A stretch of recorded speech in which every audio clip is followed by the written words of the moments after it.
Bismillahirrahmanirrahim. Ya ayyuhan nasu inna khalaqnakum min dzakarin wa untha wa ja'alnakum syu'uban wa qabaila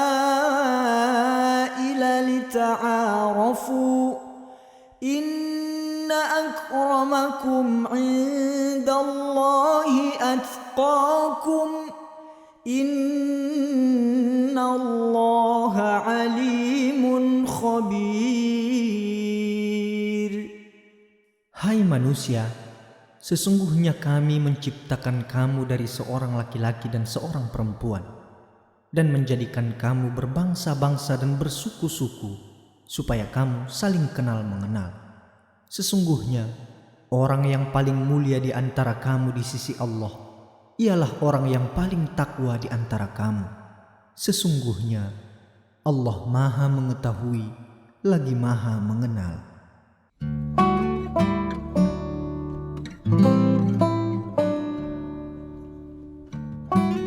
Negeri kita terkenal dengan kekuatan tradisi dan menyimpan beraneka ragam adat istiadat. Tentu saja kita patut bersyukur kepada Allah. Kita terlahir di negeri di mana semangat gotong royong, bahu-membahu, dan kebersamaan menjadi pemandangan yang tidak asing lagi. Akan tetapi, di balik tradisi tersebut, ada suatu hal yang menjadi persoalan esensial bila dipandang dari kacamata Islam. Ternyata tidak sedikit tradisi yang mayoritas dianut oleh Muslim di Indonesia sangat jauh dari nilai-nilai syariat, nilai murni dan sahih Al-Quran dan Sunnah Rasulullah Sallallahu Alaihi Wasallam. Kita dengan mudah menyaksikan, bahkan turut terlibat dalam ritual tradisi yang turun-temurun diwariskan dari generasi ke generasi hingga di era digital hari ini. Islam tidak melarang mengikuti adat atau tradisi sebagaimana yang sudah menjadi kebiasaan masyarakat, selama tidak bertentangan dengan syariat. Tradisi tetap harus dihormati karena bagian dari adat. Namun, jika diyakini akan mendatangkan musibah dan keburukan jika tidak mematuhi adat, maka hal ini sudah tergolong pada kemusyrikan. Seperti pernikahan, beda suku, beda adat, dilarang menikah. Kasus ini banyak sekali dan tidak sesuai dengan pemikiran Islam. Assalamualaikum warahmatullahi wabarakatuh. Konon katanya, pernikahan antar suku bisa menyebabkan rumah tangga menjadi tidak langgeng, bahkan bisa menyebabkan kesengsaraan. Dan mitos seperti ini merupakan legenda rakyat, secara turun-temurun diwariskan baik secara lisan maupun isyarat. Salah satu contoh, orang Jawa dilarang menikah dengan orang Sunda. Nih. Sampai aku gak oleh rapi mbok wong Sunda. Soalnya wong Sunda iku matre. Nek sampean dadi wong angel, lak sampean di gua, syukur kowe le. Jangan salah sama orang Sunda.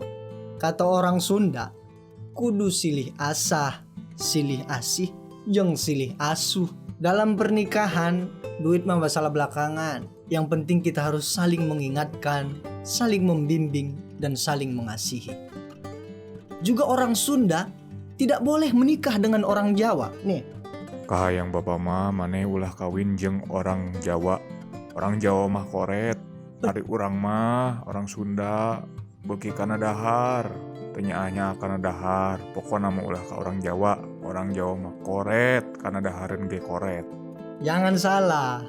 Orang Jawa bilang, mangan ora mangan, sing penting kumpul. Urusan duit mah belakangan. Nih, kumpul dulu, kumpul. Omongin dulu secara baik-baik. Sebenarnya, mitos ini berkembang sejak Perang Bubat antara Majapahit dan Pajajaran yang diawali dari niat Prabu Hayam Wuruk untuk mempersunting Dyah Pitaloka.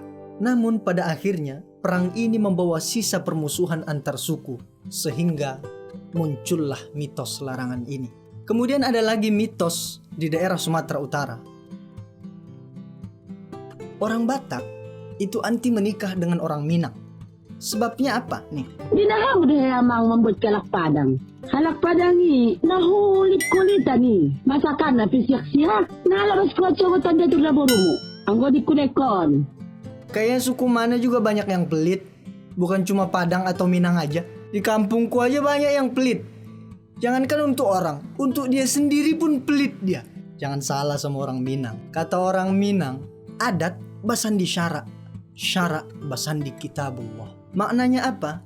Adat bersendikan syara, atau adat berpegang teguh kepada syara, dan syara berpegang teguh kepada kitabullah atau Al-Quran. Jadi kalau berbicara tentang jodoh, maka lihat dulu agamanya. Agamalah yang dinomorsatukan. Selagi adat menyalahi aturan Islam, maka adatnya ditolak. Gitu kan ya? Mertua gue lihat gue dari agamanya gak ya? Onde na jangan boleh orang Batak tu kasa-kasa kare-kare. Sudah lah nyopa maleh, na amuah karajo. Awak lah besi tungkin di dapur, na ninyo mahampo si dalapau. Weh, jangan salah sama orang Batak. Orang Batak itu punya 3 moto. Yang pertama, hamoraan. Artinya bekerja keras untuk meraih kesuksesan. Tapi tidak ada gunanya bekerja keras kalau tidak ada yang kedua. Hagabeon, artinya kebahagiaan. Percuma kita bekerja keras kalau kita tidak bahagia. Percuma kita sukses kalau kita tidak mendapatkan kebahagiaan. Dan yang ketiga, hasangapon, artinya kehormatan. Hidup terhormat, mati juga terhormat. Tidak hanya persoalan antar suku. Beberapa daerah ada yang mempercayai tidak boleh menikah dengan orang dari desa tertentu meskipun satu suku. Kepercayaan seperti ini juga bukan termasuk ke dalam wilayah syariat.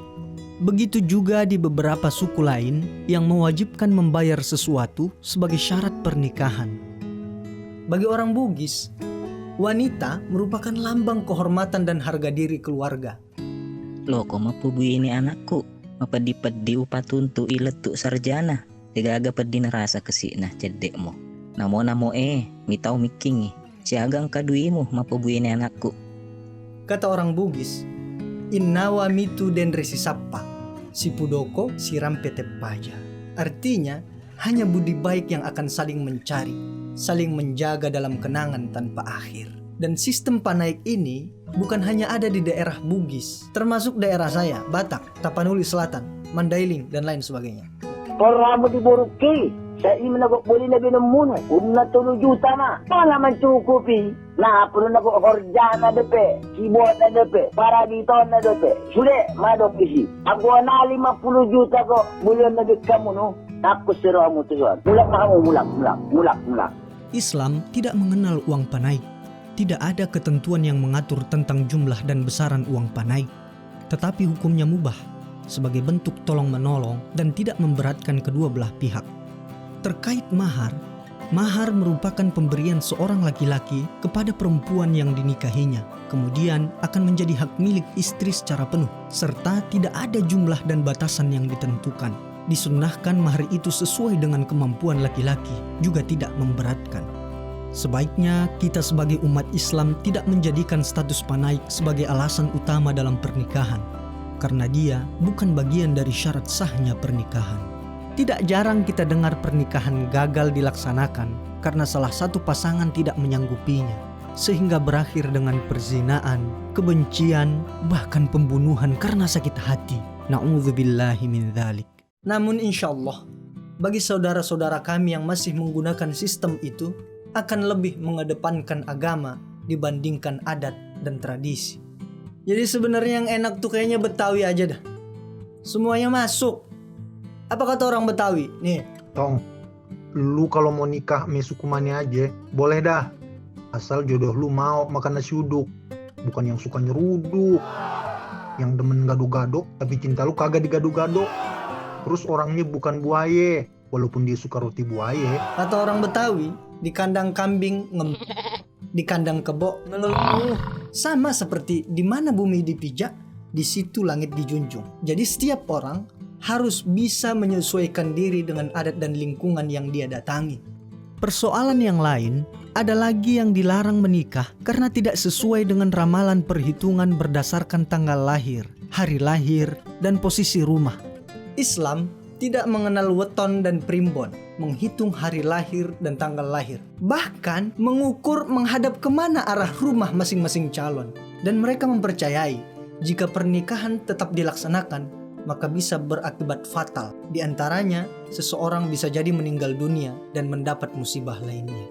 Tapi dalam Islam, jika mau menikah, Islam punya anjuran untuk lebih banyak berdoa kepada Allah Subhanahu wa taala.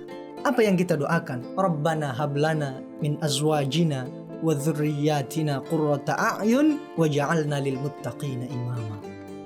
Islam sendiri membiarkan beberapa adat kebiasaan manusia yang tidak bertentangan dengan syariat dan adab-adab Islam atau sejalan dengannya. Oleh karena itu, Rasulullah tidak menghapus seluruh adat dan budaya masyarakat Arab sebelum datangnya Islam. Akan tetapi, Rasulullah melarang budaya-budaya yang mengandung unsur syirik, seperti pemujaan terhadap leluhur dan budaya-budaya yang bertentangan dengan nilai-nilai Islam. Peraturan agama dan adat istiadat dibuat tujuannya hanyalah untuk menunjukkan jalan hidup yang benar dan baik, serta tidak menyimpang dari koridor yang akan menjerumuskan penganutnya. Maka, sebaiknya sebagai anak muda zaman now dituntut untuk mempunyai pengetahuan mengenai keduanya, agar dapat lebih bijak menentukan dan melakukan suatu hal ke depannya, terutama dalam hal mencarikan menantu terbaik untuk orang tuamu. Maka bagi pemuda-pemudi yang sudah siap dan mampu menikah, maka menikahlah. Karena menikah itu tidak perlu berburu-buru, tapi dia harus disegerakan. Dari Ibnu Mas'ud, Rasulullah sallallahu alaihi wasallam bersabda, "Ya ma'syarasy syabab, man istata'a minkumul ba'ah falyatazawwaj fa innahu aghaddu lil basar wa ahsanu lil farji wa man lam yastati' fa 'alaihi bis-shaum fa innahu lahu wija." Wahai para pemuda, siapa di antara kamu yang sudah mampu menikah, maka menikahlah. Karena sesungguhnya nikah itu lebih dapat menundukkan pandangan dan lebih dapat menjaga kemaluan. Dan barang siapa yang belum mampu, maka hendaklah ia berpuasa. Karena puasa itu baginya bisa menjadi tameng syahwat. Nikah, udah. Sekian, wassalamualaikum warahmatullahi wabarakatuh.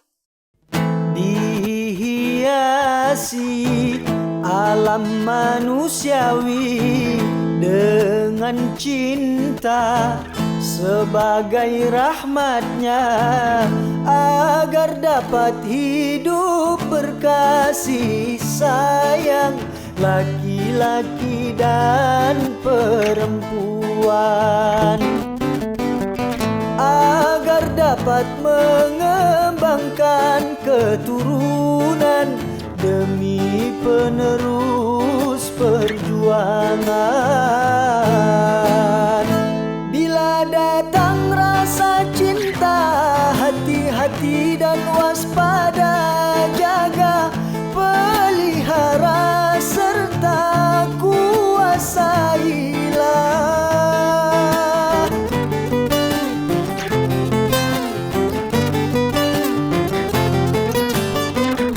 Sehingga sampai waktunya halal bagimu berdua, bila biduk cinta tiba di titik nikah.